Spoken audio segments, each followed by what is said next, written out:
bet you have a writing idea in you. I bet you have something that you can share with the world that is awesome, that I think Marie Forleo said this, that only you can share.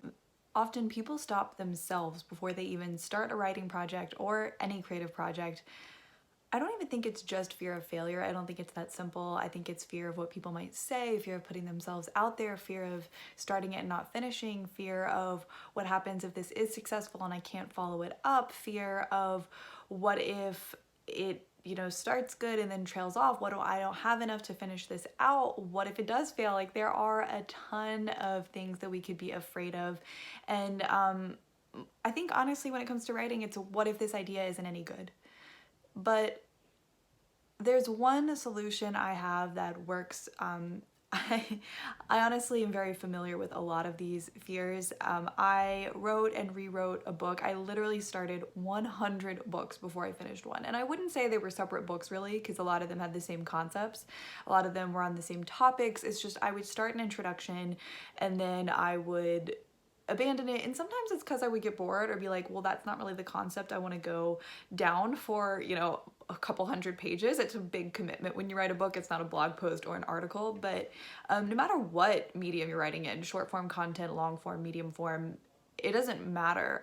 This tip will work for all of that, and that is just realizing that nobody sees your first drafts. And please stay with me, because I know that I think a lot of advice sounds really basic or cliche or obvious at first, but I really write in a very unfiltered way at first, and I think that everyone can do that if you just get it onto the page. Often it helps to start with journaling, because if you journal every day, you're not showing anybody that. Heck, you can even shred it afterwards or lock it up or do something. Nobody's gonna see your journal. And the more you get used to just writing your thoughts on a page in an unfiltered way, there's no judgmental teacher who's gonna mark it up in red when you turn it in, or no sibling who's gonna find it and make fun of you and show their friends. You know that it's just for you, and you realize that your first drafts are just exactly that, just getting your thoughts onto the page and literally nothing more. I have a couple examples of this kind of thing with friends. One is a friend that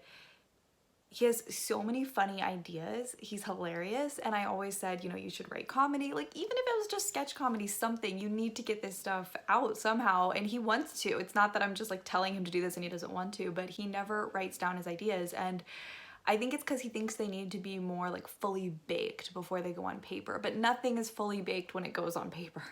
So it's like, even if you just say like routine at the bank, like let's say he thought of a funny scenario at the bank and he knew he'd remember that if he wrote it down, like in his notes section in his phone, Evernote, whatever. Then when he gets home, maybe he fleshes it out a little bit more so that he knows he'll remember that if he doesn't look at that note for another month or whatever.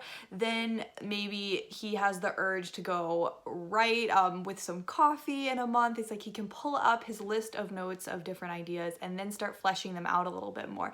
It can be a process where you start with small baby steps of just jotting down ideas at first. And I think a lot of people don't realize it's how a lot of writers operate, because your ideas come to you at all sorts of times. Sometimes they'll come to you in the middle of the night. I keep a piece of paper, well, actually sticky notes and a pen right by my bed, because you never know when idea is going to strike, and it will often not come back to you, and you will be kicking yourself later if you didn't write them down.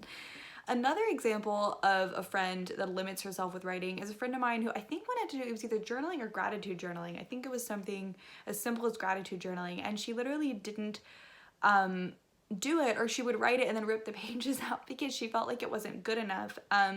And I think that that's so many of us. We write stuff, we delete it, we don't just let it sit there and simmer because we really want things to be better than they are when they first come out, and that's just never ever the case. I have like, oh my gosh, I did 11 drafts of my book coming out soon. And I'm not saying that my book's amazing or anything. It's my first book. I mean, I'm really proud of it and I've gotten really good feedback so far, but I know there's a lot of room to improve, no matter where you are in your writing journey. But it's like, if I showed people that first draft, I would not have gotten positive feedback. I showed people the fourth draft and I got a lot of positive feedback and a lot of improvement points. And that was awesome, because then I rewrote it. Then later I showed an editor and we did multiple rounds and I got a ton, 6,000 tracking changes from her. Some of those were things like move an entire chapter.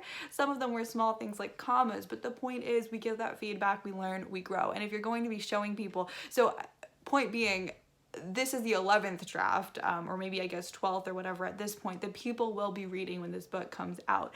And so people often don't realize that like, if let's say someone does read my book and they're like, oh, how did you do this? It's like years of rewriting, and you know, whatever you put on paper at first, I promise is just as good as what a ton of writers put out on paper at first, and then they're just doing the grunt work of rewriting. And often rewriting or editing or any of those phases where you're just working on it can be really rewarding and fun. It's not like necessarily all work or a grueling process. Sometimes it can be. One of the best weeks of my life was when I went to Boston, and that was when I did a complete kind of overhaul of the book for the last time before it went to my editor, and it was a great week. I worked for about 13 hours a day for 7 days, but it was an amazing and fun week because it's like the words are there and then you're just molding and recreating. So each process or step in the process can be fun and rewarding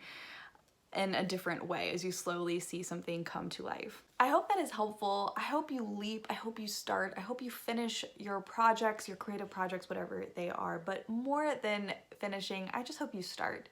Because if you keep starting and you keep going and working, inevitably something will come to fruition and stick one day. I truly believe that. So just keep following what's in your heart and your gut and put it on the page. So this week, that would be my challenge to you. If you have something that you want to start, put something on a piece of paper about it. It doesn't matter if it's a sentence or a paragraph. And then just imagine you're just like pulling that thread or that string and just follow it, see where it takes you, because it'll be an adventure. And if it's not this idea, it might be the next one, but keep writing those ideas down. Have, you know, notebook or a document on your computer or notes in your phone where you jot things down. And then, you know, if you keep it somewhat organized, it does help, but that would be a whole separate concept because sometimes you can end up with ideas everywhere.